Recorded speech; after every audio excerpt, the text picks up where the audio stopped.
여러분, 우리가 인생을 살아갈 때 보면 대부분 사람들이 환경이 좋아지면 감사하고 환경이 나빠지거나 악화되면 불평한다. 사람들은 환경에 따라 반응한다. 이렇게 생각합니다. 물론 그 말이 틀린 말은 아닙니다.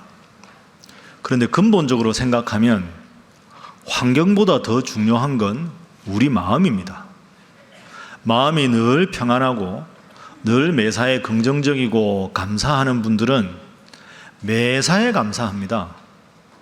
감사할 일이 있을 때도 감사하지만 인생에 힘들고 어려운 일이 있을 때도 하나님이 이 고통은 빨리 극복하게 해주실 거야 하는 마음으로 긍정적으로 그 고통을 이깁니다. 그런데 반대로 마음이 항상 불평이 많고 짜증이 많은 사람은 범사에 불평합니다. 좋은 일이 있어도 이 좋은 거 오래 가나? 이러고 또 불평을 하는 거죠. 그래서 환경과 사람의 마음을 생각해 보면 환경이 상대적으로 바뀌는 데 따라서 내 마음이 일정 영향을 받지만 내 마음의 근본적인 중심이 어디 있는지, 내 인생을 대하는 근본적인 태도가 긍정적인지 부정적인지에 따라서 그 사람의 인생이 결정되는 경우가 더 많습니다. 예를 들어서 시험을 앞두고 있는 학생이 있다고 생각해 보십시오. 내가 이번 시험 열심히 준비했으니까 최선을 다해서 집중해서 봐야 되겠다. 이렇게 시험을 준비하는 학생하고 큰일 났다. 시험인데 공부했지만 내가 공부 안 한 것만 나올 것만 같고 엄마 아빠 얼굴만 보면 무섭고 시험 결과 나오는 날 우리 집 초상집이다. 나 이거 어떡하지? 혹시 실수하면 어떡하지? 늘 불안하고 긴장 상태에 있는 아이가 있다고 생각해 보십시오. 그렇게 매사에 불안하고 걱정하고 불평하고 긴장하고 그런 아이가 어른이 되면 어떻게 될까요? 매사에 불평하게 됩니다. 거듭 말씀드리지만 좋은 일이 있어도 오랫동안 기뻐하지 않습니다. 좋은 일 좀 있으면 사라질 텐데 이러고 금세 부정적인 생각이 우리 마음을, 그 아이의 마음을, 그 사람의 마음을 엄습하는 경우가 많이 있습니다. 그렇습니다. 결국은 외적인 환경보다는 내적인 내 마음의 근본적인 상태, 내가 인생을 어떻게 바라보느냐 하는 근본적인 시각과 태도가 더 중요한 것으로 그렇게 우리가 볼 수 있습니다. 그렇게 본다면 여러분 마음에는 지금 무엇이 더 근본적으로 자리 잡고 있습니까? 기쁨과 평안과 감사함이 여러분 마음에 근본적으로 자리 잡고 있습니까? 아니면 불안과 불평과 짜증이 여러분 마음에 자리 잡고 있습니까? 손 한번 들어볼까요? 마음으로 한번 깊이 생각을 해보십시오. 자, 이런 도입과 더불어서 오늘 본문 말씀을 한번 생각해 보겠습니다. 우리에게 아주 익숙한 예수님의 비유입니다. 1절 그리고 2절 우리 2절 말씀을 함께 화면 보면서 읽어보겠습니다. 시작. 나는 참 포도나무여 내 아버지는 농부라. 2절 읽겠습니다. 시작. 물은 내게 붙어 있어 열매를 맺지 아니하는 가지는 아버지께서 그것을 제거해 버리시고 무릇 열매를 맺는 가지는 더 열매를 맺게 하려 하여 그것을 깨끗하게 하시느니라. 아멘. 자, 하나님이 누굽니까? 비유에서 농부, 예수님은 방금 읽으셨는데요. 포도나무, 우리는 가지. 그렇습니다. 그러니까 예수님이라는 포도나무에 우리는 붙어있는 가지고 이 포도나무를 잘 양육하는 농부가 하나님이시다. 그럼 우리가 가지인데 가지의 사명이 뭡니까? 2절에 보면 열매를 많이 맺는 것, 포도를 주렁주렁 열매를 우리가 거둘 수 있도록 노력하는 것. 하나님은 농부, 예수님은 포도나무, 우리는 포도나무의 가지, 가지의 사명은 열매 맺는 것. 오늘은 이 비유를 통해서 우리의 인생에 대한 근본적인 자세와 태도에 대한 세 가지 교훈을 생각해 보겠습니다. 오늘 이 중요한 묘가 가르치는 첫 번째 교훈은 이것입니다. 한번 따라해 보시죠. 나는 주님께 속해 있다. 다시 합니다. 나는 주님께 속해 있다. 여러분 믿습니까? 이게 아주 중요합니다. 나라는 존재는 나라는 존재로 끝나는 게 아니라 나의 존재는 주님께 붙어 있다. 그러니까 나는 가지고 예수님은 포도나무다. 나무에 붙어 있는 가지, 주님께 붙어 있는 내 존재, 주님께 속해 있는 내 존재, 이것이 오늘의 본문 말씀입니다. 우리가 지금 현재를 살아가고 있는데 가만히 보면 우리가 현재를 살아가지만 과거에 얽매여서 살아가는 사람들이 무척이나 많습니다. 내가 과거에는 이렇게 잘 됐었는데, 과거에 내가 이렇게 대단하게 살았는데, 현재에 살아가는데 과거에 자기가 잘 되었던 그 추억만 곱씹으면서 살아가는 인생, 몸은 현재에 있지만 과거를 살아가는 인생이라고 볼 수 있습니다. 또 어떤 사람들은 과거에 누군가에게 배신당했던 경험, 과거에 가슴 아픈 상처, 그것 때문에 그걸 끝까지 극복하지 못하고 원수 갚는 일, 나에게 상처를 준 사람에 대해서 뭔가 새로운 기회를 가지고 보복하는 일, 현재 살아가지만 과거의 기억과 아픔을 끊임없이 곱씹으면서 과거에 의해서 살아가는 사람이 참 많이 있습니다. 내 인생의 주인은 내 당대에 끝나니까, 내 인생의 주인은 나니까 내가 이 모든 문제를 스스로 해결해야 된다, 이런 전제에서부터 가능한 게 되는 거죠. 이 문제를 좀 더 확대해 보면 인간의 역사, 인간이 살아가는 이 사회 구조의 역사를 바라보는 여러 가지 사회 철학자들의 관점이 있죠. 우리가 제일 잘 아는 걸 예를 한번 들어보면, 여러분 많이 들어본 칼 마르크스라는 사람이 있습니다. 우리가 아는 이른바 사회주의, 그걸 창시한 대단한 이론가지요. 그런데 가만히 생각해 보면 마르크스 같은 사람은 모든 인간의 삶에 가장 중요한 게 현실적인 경제적인 것으로 생각합니다. 그래서 그걸 유물론 철학이라고 하지요. 그러니까 내가 좀 더 많은 내 몫을 차지하는 것, 그게 인간의 삶의 근본적인 동기가 되는 겁니다. 그러면 내가 내 몫을 차지하고 싶고 다른 사람은 다른 사람의 몫을 차지하고 싶으면 나와 상대방은 갈등 관계, 투쟁 관계에 있을 수밖에 없는 거죠. 다른 사람보다 더 많은 걸 내가 차지한다는 말은 다른 사람이 상대적으로 박탈감을 느낄 수밖에 없다는 겁니다. 이걸 인간 역사 전체로 확대해 보면 우리 인간의 삶은 내가 잘 되기 위해서 상대방을 억눌러야 하는 것이고, 우리 인류가 살아가는 역사는 끊임없는 갈등, 투쟁, 혁명, 이런 역사가 되는 거죠. 역사적으로 우리 모두가 알고 있지만 이것은 잘못된 틀린 이론입니다. 인간의 삶은 경제적인 것이 의미가 있지만 경제적인 것이 가장 중요한 것은 아닙니다.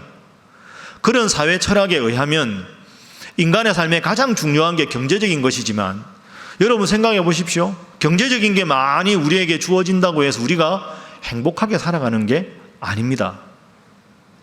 나와 남이 끊임없이 경쟁하고 투쟁하고, 투쟁에서 지지 않기 위해서 끊임없이 긴장하고, 다른 사람과의 관계에 항상 두려움과 불안이 있는 관계, 이런 삶과 이런 역사에 대한 이해는 우리가 경제적인 것을 통한 편안함은 얻을 수 있지만 영적인 평안함은 결코 얻을 수가 없습니다.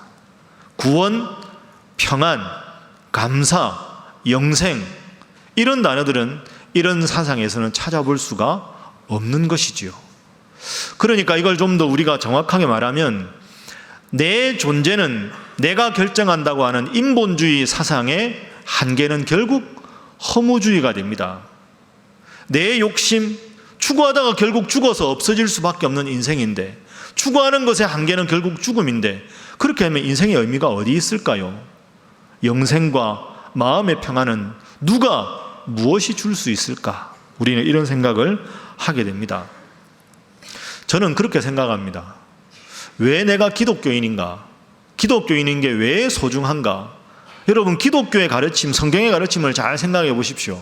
성경은 돈과 물질적인 것을 결코 죄악시하지 않습니다. 사람 살아가는데 물질이 필요하다. 그러나 물질이 없어도 적어도 자족할 수 있는 평안함이 필요하다. 이걸 가르치고요. 때로 인간의 사회의 변화를 위해서 열심히 노력하고 열심히 사회 변혁을 위해서 노력해야 되지만, 또 한편으로는 원수조차도 사랑할 수 있는 내 마음의 평화를 강조하는 게 기독교입니다. 현실을 강조하지만 현실을 뛰어넘은 영적인 세계를 추구하는 종교, 이 위대한 종교가 기독교고, 그 이 두 가지를 함께 강조하는 책이 성경 말씀이고, 이 두 가지에 함께 지혜롭게 추구할 수 있는 믿음을 주신 분이 우리 하나님이신 줄로 믿습니다. 하나님이 내 삶을 책임지신다. 하나님이 내 인생의 책임자다. 이게 오늘 본문의 비유의 핵심입니다. 하나님이 농부가 되신다. 나는 가지다. 가지가 나무에 붙어 있으면 열매는 저절로 맺힌다. 근본적으로 나의 삶은 주님께서 책임져 주신다. 내 삶은 주님께 속해 있다. 내 삶에 내가 능력이 없을 때에도 하나님께 기도하면 하나님께서 내 인생의 주인이 되어주시고 책임져 주신다. 그것이 오늘 본문의 비유의 핵심입니다. 여러분 꼭 기억하시고, 나는 주님께 속해 있다. 이 믿음으로 때로 인생의 힘들고 어려운 시험으로 넉넉하게 이겨나가시는 여러분 모두가 되시기를 주님 이름으로 축복합니다. 자, 옆에 분들과 인사 한번 하겠습니다. 우리는 주님께 속해 있습니다. 다시 한번 인사합니다. 주님께서 나를 지켜주십니다. 그렇습니다. 우리가 잘 아는 비유. 주님이 나를 키우신다. 하나님이 내 인생의 농부가 되시고, 예수님이 내 인생의 포도나무가 되셔서 나는 붙어만 있으면 내 인생의 열매는 저절로 맺힌다. 이게 첫 번째 교훈입니다. 두 번째 교훈이 그런데 우리를 참 걱정스럽게 합니다. 주님께만 붙어 있으면 아무 인생에 어려움이 없고 뭐든지 기도하면 다 이루어지고 형통하고 잘 되면 좋은데 인생에 위기가 찾아온다는 거죠. 주님께서 내 인생을 책임져 주시는데 내 인생에 왜 위기가 있을까? 나 열심히 주님 믿는데 주님 안 믿는 저런 사람들은 참 잘 사는 것 같은데 왜 주님을 열심히 믿고 기도하는 나는 내 인생에 이렇게 고통이 많을까? 어려움이 많을까? 우리는 늘 이런 문제에 부딪힙니다. 여러분 인생에 어려움이 없을 수가 없지 않습니까? 여러분 인생에 어려움이 있고 시련이 오고 좌절이 올 때 먼저 생각할 게 있습니다. 두 가지를 구분하는 겁니다. 이 고통과 어려움이 나로부터 온 것인가, 원인이 나에게 있는가 아닌가, 이걸 구분하셔야 합니다. 큰 인생의 시련과 실패가 있는데 내가 잘못해서 한 거면 내가 회개하면 됩니다. 앞서 말씀드린 시험 비유를 들면 학생이 공부 하나도 안 하고 시험을 봤는데 시험 성적이 좋겠습니까? 나쁘지요. 하나님 왜 제 성적을 이렇게 만들어 주십니까? 그 기도하면 안 됩니다. 공부를 안 한 게 문제지 기도 안 한 게 문제가 아니지 않습니까? 내가 공부 안 해놓고 성적 안 좋은데 하나님께 원망할 수는 없는 겁니다. 그러니까 인생에 좌절과 아픔이 있을 때 내가 잘못해서 그런 아픔과 좌절이 오면 내가 회개하면 되는 거죠. 문제는 두 번째입니다. 아무리 생각해도 내가 잘못한 게 아닌데 인생에 큰 어려움이 올 때, 예를 들어 이제 아침 저녁으로 선선한 바람이 부는데 가을에 이제 추수를 하지 않습니까? 농부가 봄부터 열심히 준비해서 봄, 여름 그렇게 열심히 해서 수확을 준비하고 있는데 늦여름이나 초가을에 태풍이 와서 농작물을 확 휩쓸어 버리거나 과일이 땅에 다 떨어져서 낙과가 되어버리면 농부가 얼마나 마음이 아픕니까? 엄밀하게 생각해 보면 농부 잘못이 아니지 않습니까? 태풍이 불어서 큰 바람이 불어서 그런 일이 생겼는데 농부의 잘못이 아닙니다. 인생에 우리가 이럴 때가 참 어렵습니다. 이럴 때 어떻게 해결해야 할까요? 오늘 본문은 이에 대해서 중요한 교훈을 줍니다. 자, 예수님이 나무입니다. 우리는 뭐라고요? 가지입니다. 그러면 여러분 포도를 한번 가만히 포도나무를 생각해 보십시오. 모든 나무에 가지가 있습니다. 그런데 바람이 붑니다. 이렇게 가벼운 선선한 바람이 불 때도 있지만 때로는 폭풍이 올 때도 있고요. 큰 비바람이 올 때가 있습니다. 송두리째 뿌리가 뽑힐 것처럼 흔들리는 그런 위기 상황이 가지에게 찾아옵니다. 우리 인생이 가지와 같다면 우리 인생에도 어려움이 폭풍과 비바람에 비유할 수 있지 않겠습니까? 그럴 때 우리에게는 두 가지 선택 중에 하나가 남습니다. 주님으로부터 떨어져 나오는 게 첫 번째 선택입니다. 주님, 제가 주님 잘 믿는데 왜 이렇게 제 인생에 어려움이 있습니까? 더 이상 주님 안 믿겠습니다 하고 주님으로부터 등을 돌리고 주님으로부터 나와버리는 겁니다. 그러나 여러분, 그게 속 시원한 해결책 같은데요, 그게 결국은 어리석은 해결책입니다. 자, 생각해 보십시오. 나무 가지는 나무에 붙어 있을 때 생명력이 있는 겁니다.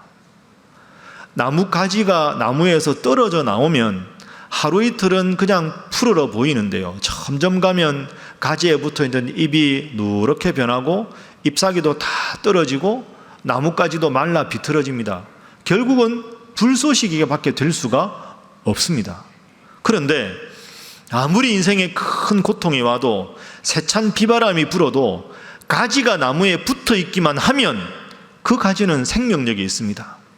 겨울이 되면 앙상한 가지가 남아서 죽은 것처럼 보이는데 어김없이 새봄이 와서 따뜻하게 봄바람이 불기 시작하면 죽은 것 같은 그 앙상한 가지에 새 움이 틉니다.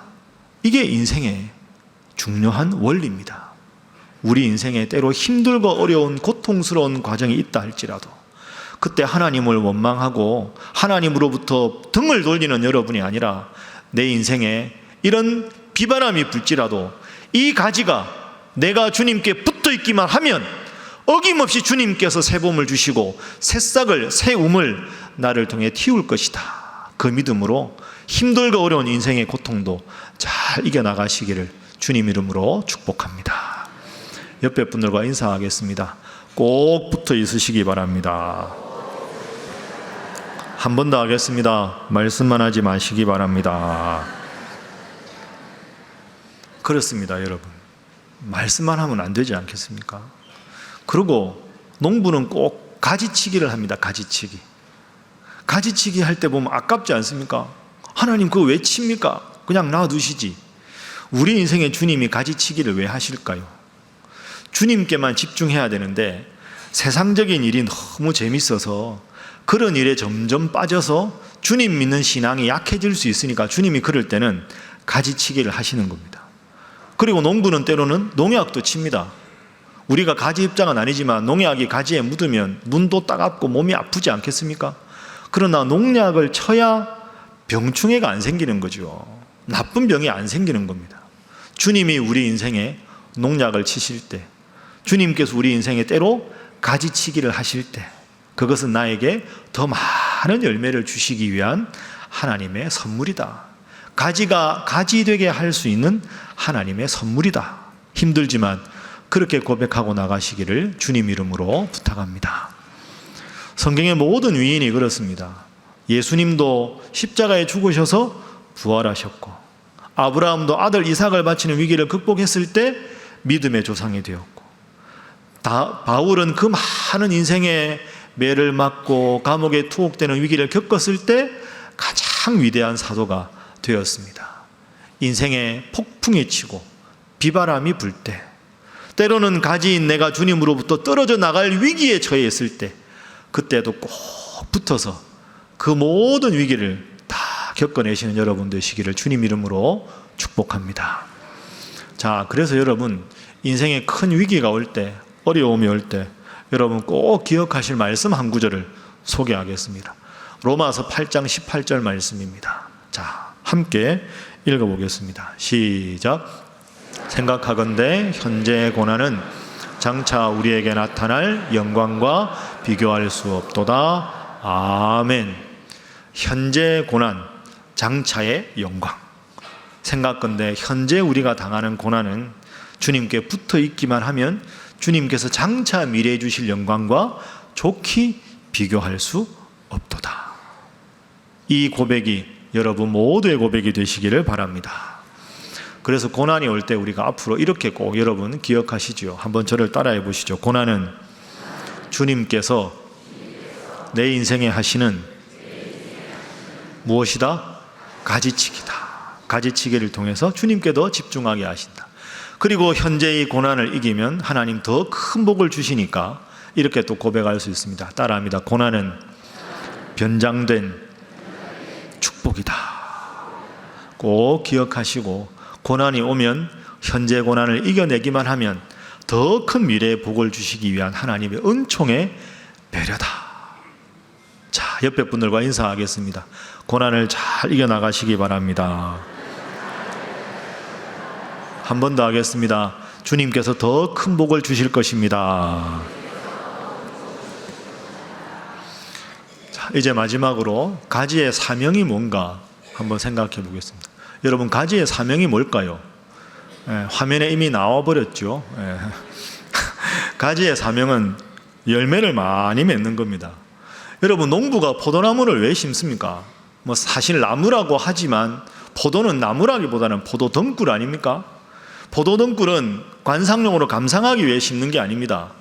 목재를, 가구를 만들기 위한 목재도 못 됩니다. 꾸불꾸불해서 땔감밖에 쓸 데가 없습니다. 제일 중요한 건 뭡니까? 포도를 심는 이유는 포도를 수확하기 위해서, 열매를 얻기 위해서 그렇습니다. 유일한 목적은 포도 열매입니다. 자, 오늘 본문 마지막 8절 말씀에 이것이 기록됩니다. 8절 읽습니다. 시작. 너희가 열매를 많이 맺으면 내 아버지께서 영광을 받으실 것이요 너희는 내 제자가 되리라. 아멘. 열매를 많이 맺어야 농부가 기뻐한다. 그러니까 우리가 늘 주님과 함께 있어서 주님을 잘 믿고 갈라디아서 말씀처럼 사랑과 희락과 화평과 오래 참음과 자비와 양선과 충성과 온유와 절제, 주님 잘 믿어서 얻는 그런 열매를 맺어야 되는 거죠. 자, 기억하십시오. 가지의 사명은 열매를 맺는 겁니다. 그런데 여기서 제가 여러분에게 질문을 하나 드리겠습니다. 잘 생각해 보십시오. 가지가 열매를 주체적으로 맺는 것일까요? 열매가 가지 끝에 달리는 것일까요? 다시 하겠습니다. 가지가 열매를 주체적으로 맺는 것일까요? 열매가 가지 끝에 달리는 걸까요? 그렇죠. 우리가 그냥 현상적으로 슬쩍 생각하면 가지가 열매를 맺는다 생각하는데 그게 아닙니다. 가지는 열매를 맺을 능력이 없습니다.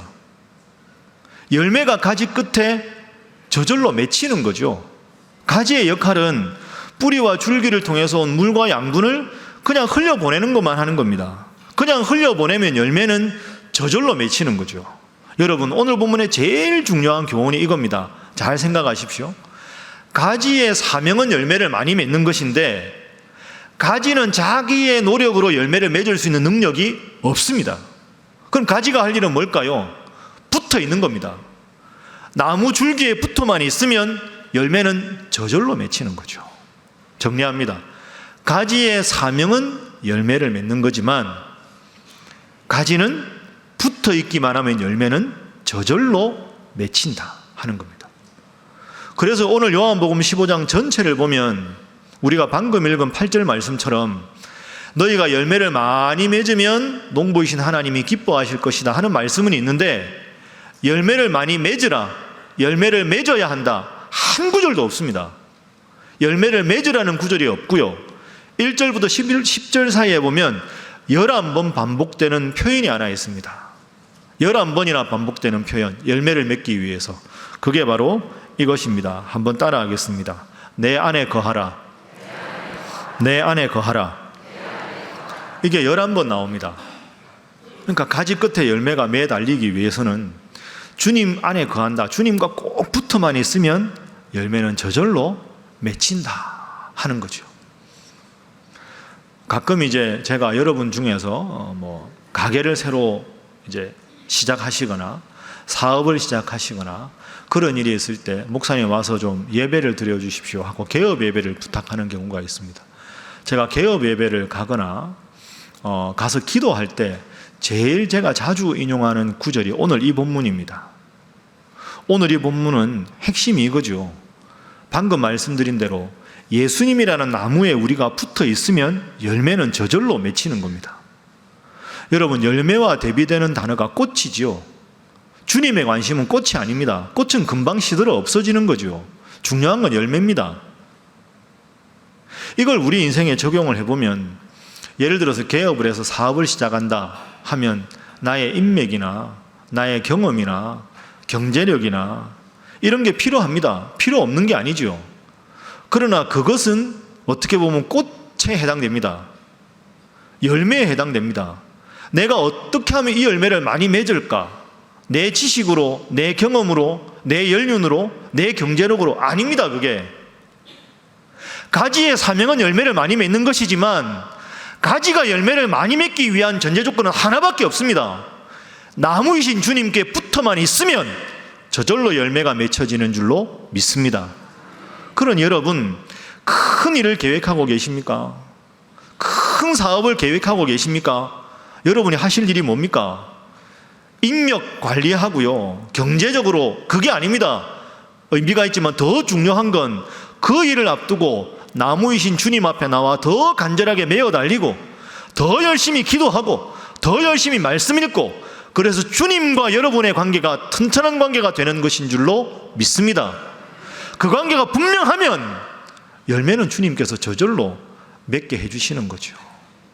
그런데 그것 없이 그저 내가 저절로 맺어질 수 있는 이 열매를 내 힘으로, 내 능력으로 맺으려고 하다 보니까 열매가 잘 안 맺히면 하나님 앞에 원망하고 시험 들게 되는 거죠. 붙어만 있으면 저절로 열매는 맺힌다. 옆에 분들과 다시 한번 인사하겠습니다. 주님께 꼭 붙어 있으시기 바랍니다. 한 번 더 인사합니다. 말씀만 하지 마시기 바랍니다. 정리를 한번 해보겠습니다. 여러분, 열매를 맺고 싶지 않은 과일나무가 어디 있겠습니까? 그렇지만 가지가 마음 먹는다고 열매가 맺히는 게 아닙니다. 많은 열매를 여러분 인생에 맺기를 원하십니까? 인간적인 방법을 내려놓으십시오. 그게 우선이 아닙니다. 오직 내가 예수나무가 되면, 내가 예수나무에 튼튼하게 붙어있는 가지가 되면 풍성하고 형통한 열매는 저절로 주렁주렁 열리게 되는 것인 줄로 믿습니다. 우리 삶에도 이 원리가 그대로 적용됩니다. 가끔 여러분들 중에서 이제 기도 부탁할 때, 목사님 저는 왜 이렇게 마음이 불편한 게 많을까요? 왜 이렇게 마음이 미운 사람이 많을까요? 왜 이렇게 내 인생에는 짜증나는 일이 많을까요? 이런 분들이 있습니다. 고개까지 끄덕일 필요는 없습니다. 근데 여러분, 그 기도의 전제는 내가 나에게 집중하는 거죠. 내가 나에게 집중하니까 내 속에 있는 허물이 자꾸 크게 보이는 겁니다. 일단 내려놓으십시오. 그걸 해결하려고 하지 마시고요, 이것에 집중하십시오. 왜 나는 예수님께 더 튼튼히 붙어있지 못할까? 왜 내 삶에는 예수님을 더 깊이 사랑하지 못할까? 왜 내가 더 열심히 주님 앞에 기도하지 못할까? 그래서 내가 정말 주님께 더 강하게 붙어 있으면 인생의 그 어떤 폭풍과 와도 다 이겨내게 수 있는 튼튼함이 영적으로 내 속에 있으면 저절로 주님께서 내가 나를 보아도 참 부족하면은 저절로 해결해 주시는 줄로 믿습니다. 이게 영적인 원리입니다. 내가 나를 보고 원망할 게 아니라 내가 나와 연결된 주님과의 관계를 먼저 정리하는 것이 중요하다. 말씀을 정리하겠습니다.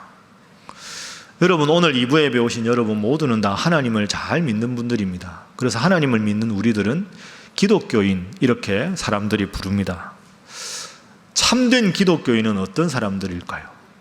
세례를 받은 사람들일까요? 모태신자일까요? 교회에서 봉사를 열심히 하면 참 기독교인일까요? 아닙니다. 오늘 본문 말씀대로 무엇보다 주님께 단단하게 튼튼하게 붙어있는 사람이 기독교인인 줄로 믿습니다. 어떤 경우에도 주님을 놓지 않고 꽉 붙잡고 사는 사람, 늘 주님 안에 거하는 사람이 진정한 기독교인입니다. 그러면 열매는 저절로 맺어지게 되는 것이죠. 여러분은 지금 어떠십니까? 참 포도나무이신 주님을 야무지게 튼튼하게 붙들고 계십니까? 혹 줄기에서 조금씩 떨어져서 바람이 조금만 불어도 흔들흔들하는 그런 금방 떨어질 것 같은 불안한 가지는 아닙니까? 냉정하게 한번 생각해 보십시오. 또 어떤 분은 하루에도 12번도 더 붙었다가 떨어졌다가 하기도 합니다. 변덕이 죽 끓듯이 합니다.